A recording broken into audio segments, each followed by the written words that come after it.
Happy New Month! Today was another wonderful time of praise. Today being the 1st of November, we were thanking God for the end of the month of October 2015, thanking God for the 1st of November, just giving glory to God. I had the opportunity to worship with the Redeemed Christian Church of God today in Victory House in London, and it was a very powerful time. I really thank God because indeed there are different ministries, but it's the same God working through us all.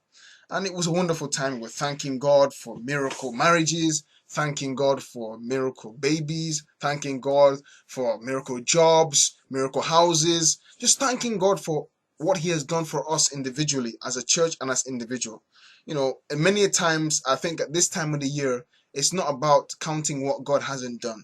It's to count and think and thank God for what He has done. Think about it, count it and record it and thank God for it.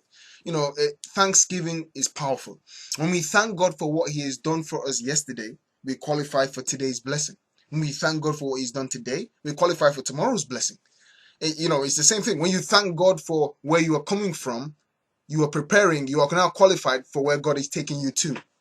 It's powerful. Could you imagine somebody that gives you something in the natural, a human being, and you don't say thank you? It's very unlikely that that person is going to give you something again. But we know that God is not a man, but we know that God deserves our praise and He inhabits our praise. Literally, when you praise God, He comes down. He comes down and begins to work in your favor. Many of us have tried prayer. Okay, we didn't get the answer. We've tried fasting. We've tried different things. We've not quite got the answer. Let's go for praise. Praise is what to do. Praise pleases God.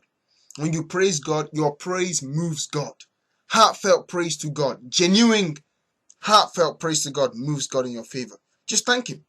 Keep praising Him. Sing a song of worship. Dance. Give Him what He deserves. And that's praise. And watch God give you what you deserve. Praise Him this week and He will raise you. That's my agenda for this week. Just giving God praise. Giving God praise. I think we've prayed a lot this year. We have prayed a lot. But the key now is to begin to praise God. Yes, prayer. Keep prayer coming. But make sure we praise God. Don't complain. Praise God. See you at the top. God bless you.